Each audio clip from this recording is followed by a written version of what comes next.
ಈ ಡೆಮಾಲಿಷನ್ ಆಯ್ತಲ್ಲ ಬೆಂಗಳೂರಲ್ಲ 40 ಕಡೆ. ಎಲ್ಲಾದರೂ ಡಿ ಕೆ ಶಿವಕುಮಾರ್ ಹೋಗಿದ್ದಾರಾ? ಡೆಮಾಲಿಷನ್ ಈ ಕಡೆ ಡಿ ಕೆ ಶಿವಕುಮಾರ್ ಹೋಗಿದ್ದಾರಾ? ಕಾಡ್ಗೊಂಡಳ್ಳಿಯಲ್ಲಿ ಹೋಗಿದ್ದಾರಾ? ಗೊರಗುಂಟೆಪಾಳ್ಯ ಹೋಗಿದ್ದೀರಾ? ಆನೆಕಲ್ಲಲ್ಲಿ ಹೋಗಿದ್ದೀರಾ? ಹೋಗಿಲ್ಲ. ಇಲ್ಲಿ ಬ್ರದರ್ಸು ಸಿಸ್ಟರ್ ಅವರೇ, ಕುಕ್ಕರ್ ಬ್ರದರ್ಸು ಓಡೋಡಿ ಬಂದ್ಬಿಟ್ರು. ಇದು ಹತ್ತಾರಲ್ಲ ಏನೋ ಹಸು ಕರು ಹತ್ರ ಓಡ್ಬತ್ತಲ್ಲಪ್ಪ, ತಾಯಿ ಹತ್ರ ಕರು ಓಡೋಡಿ ಬರ್ತೈತಂತೆ, ಹಂಗೆ ಓಡೋಡಿ ಬಂದ್ಬಿಟ್ರು. ಯಾಕೆ? ವೋಟ್ ಬ್ಯಾಂಕ್, ವೋಟ್ಗೋಸ್ಕರ ದೇಶ ಮಾರೋ ವೋಟ್ ಚೋರಿ ಇದು ಇವರೇ ಮಾಡ್ತಾ ಇರೋದು, ನಾವಲ್ಲ. ವೋಟ್ ಚೋರಿ ಮಾಡ್ತಾ ಇರೋರು ಇವರೇ, ಕಾಂಗ್ರೆಸ್ ಅವರು ತರೋದು. ಬಾಂಗ್ಲಾದೇಶ ಅವ್ರನ್ನ ಇಲ್ಲೆಲ್ಲ ಈಗಲೇ ಅಸ್ಸಾಂ ಹತ್ತಿ ಉರಿತಾ ಇದೆ, ಬಾಂಗ್ಲಾದೇಶ ವೆಸ್ಟ್ ಬೆಂಗಾಲ್ ಹತ್ತಿ ಉರಿತಾ ಇದೆ. ಅದರಲ್ಲಿ ಕರ್ನಾಟಕವನ್ನು ಕೂಡ ಆ ಸ್ಥಿತಿಗೆ ತರೋಂಥ ಪ್ರಯತ್ನವನ್ನ ಇಲ್ಲಿನ ಕಾಂಗ್ರೆಸ್ ಸರ್ಕಾರ ಮಾಡ್ತಾ ಇದೆ. ಇದು ನಾವು ಇದನ್ನ ಕೂಡಲೇ ಇವರ ಸಿಟಿಸನ್ಶಿಪ್ ಅನ್ನ ತನಿಖೆ ಮಾಡೋದಕ್ಕೆ NIA ಕೊಡಬೇಕು, ರಾಷ್ಟ್ರೀಯ ಅವಕಾಶ ಕೊಡ. ಅಲ್ಲಿವರೆಗೂ ಯಾವುದೇ ರೀತಿ ಅಲಾಟ್ಮೆಂಟ್ ಮಾಡಬಾರ್ದು. ಇಲ್ಲಿ ಅಧಿಕಾರಿ ಮೇಲೆ ಏನು ಒತ್ತಡ ಆಗ್ತಾ ಇದ್ದೀರಾ? ಇಲ್ಲಿ ಅಧಿಕಾರಿಗಳು, ಕಾರ್ಪೊರೇಷನ್, ರೆವಿನ್ಯೂ ಇಲಾಖೆ ಅವರೆಲ್ಲರ ಮೇಲೆ ಏನು ಒತ್ತಡ ಆಗ್ತಾ ಇದ್ರೆ ಇವೆಲ್ಲ ನಡೆಯಲ್ಲ. ನೀವಿರೋದು ಇನ್ನು 2 ವರ್ಷ ಗಂಟು ಮುಟ್ಟೆ ಕಟ್ಕೊಂಡು ಓದ್ತೀರಾ. ಎಚ್ಚರಿಕೆಯಲ್ಲಿ ಅಧಿಕಾರಿಗಳಿಗೂ ಎಚ್ಚರಿಕೆ ಕೊಡ್ತಾ ಇದ್ದೀನಿ, ನೀವೇನಾನ ಅಕ್ರಮ ಮಾಡಿಬಿಟ್ರೆ ನಾಳೆ ನಿಮ್ಮ ತಲೆಗೆ ಸುತ್ತಾ ಇದೆ. ಇದು ನಿಮ್ಮನ್ನ ಅಪರಾಧಿ ಸ್ಥಾನದಲ್ಲಿ ನಿಲ್ಲಿಸ್ತೀರಿ. ಸೈನ್ ಮಾಡೋರು ನೀವು, ಹಕ್ಕುಪತ್ರಕ್ಕೆ ಸೈನ್ ಮಾಡೋರು ನೀವು, ಮಾಜರ್ ಬರೆಯೋರು ನೀವು, ಸ್ಥಳ ಪರೀಕ್ಷೆ ಮಾಡೋರು ನೀವು, ಸೈನ್ ಹಾಕೋರು ನೀವು. ಜಮೀರ್ ಅಹಮದ್ ಸೈನ್ ಹಾಕಲ್ಲ, ಇಲ್ಲಿ ಸಿದ್ದರಾಮಯ್ಯ ಸೈನ್ ಹಾಕಲ್ಲ. ಅದಕ್ಕೆ ಅಧಿಕಾರಿಗಳಿಗೂ ಎಚ್ಚರಿಕೆ ಕೊಡ್ತಾ ಇದ್ದೀನಿ.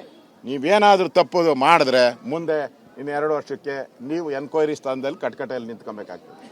ಆ ಎಚ್ಚರಿಕೆ ಇಟ್ಕೊಂಡು ನೀವು ಮಾಡಿ. ಅದಕ್ಕೆ ನಾವು ಆಗ್ರಹ ಮಾಡ್ತಾ ಇದ್ದೀರಿ.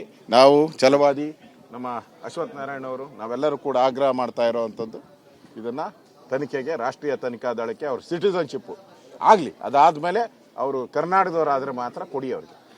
ಕರ್ನಾಟಕದವ್ರು ಮಾತ್ರ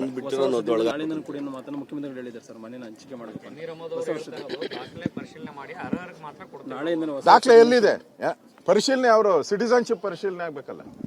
ಇವ್ರು ಕೊಟ್ಟಿರೋದಾಗಲ್ಲ. ಇದೆಲ್ಲ ಅವರು 20,000 ಹೇಳಿದ್ರಲ್ಲ, ಅವ್ರು ಯಾರು ವೆಸ್ಟ್ ಬೆಂಗಾಲಲ್ಲಿ 20,000 ಕೊಟ್ರೆ ನಿಮ್ಗೆ ಸಿಟಿಸನ್ಶಿಪ್ ಮಾಡಿ ಅವ್ರು ಬೆಂಗಳೂರು ಕಳ್ಸಿಕೊಡ್ತಾರ. ಟ್ರೈನ್ ಚಾರ್ಜ್ ಕೊಟ್ಬಿಟ್ಟು ಇಲ್ಲಿ ಬಂದ ತಕ್ಷಣ ಅವ್ರಿಗೆ ಇಲ್ಲಿ ಗ್ಯಾಂಗ್ ಇದೆ.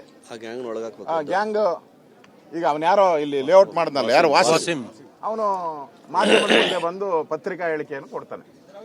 ಅವನಿಗೆ ಯಾಕೆ ಒಳಗಾಕಿಲ್ಲ? ಅವನ ಹೆಸರಲ್ಲಿ ಲೇಔಟ್, ರೌಡಿ ಶೀಟರ್ ಅವನು ರೌಡಿ ಶೀಟರು, ಅವನ ಹೆಸರಲ್ಲಿ ಲೇಔಟ್. ಏನು ಇವ್ ಮಹಾತ್ಮ ಗಾಂಧಿನ, ಅಂಬೇಡ್ಕರ್ ಇವನು? ಯಾರು? ಕೆಂಪೇಗೌಡನ ಇವನು? ಯಾರು ಇವನು? ಅವನ ಹೆಸರಲ್ಲಿ ಒಂದು ಲೇಔಟ್, ಕಾಂಗ್ರೆಸ್ ಏಜೆಂಟ್ ಅವನು.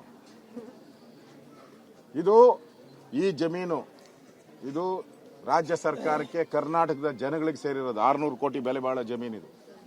ಇದನ್ನ ಉಳಿಸುವಂಥದ್ದು ನಮ್ಮೆಲ್ಲರ ಕರ್ನಾಟಕದ ಜನ, ನಾನು ಕರೆ ಕೊಡ್ತಾ ಇದ್ದೀನಿ, ಕರ್ನಾಟಕದ ಜನ ಇದರ ವಿರುದ್ಧವಾದಂಥ ಚಳವಳಿಯನ್ನ ಮಾಡಬೇಕು. ಆಗ ಮಾತ್ರ ಈ ಸಿದ್ದರಾಮಯ್ಯನವರಿಗೆ ಬುದ್ಧಿ ಬರ್ತತೆ. ಇಲ್ಲ ಅಂದ್ರೆ ಇವರು ಕೇರಳ ಮತ್ತು ಪಾಕಿಸ್ತಾನಕ್ಕೆ ಮಂಡಿಯೂರಿ ಈ ಎಲ್ಲನೂ ಕೂಡ ಈ ಬಾಂಗ್ಲಾ ನಿರಾಶ್ರಿತರಿಗೆ ಕೊಟ್ಟು ನಮ್ಮ ರಾಜ್ಯವನ್ನ ಬಾಂಗ್ಲಾ ಹಬ್ ಮಾಡಕ್ಕೆ ಹೊರಟಿದ್ದಾರೆ ಕಾಂಗ್ರೆಸ್ ಸರ್ಕಾರ. ಇದನ್ನ ಖಂಡಿಸ್ತೀವಿ.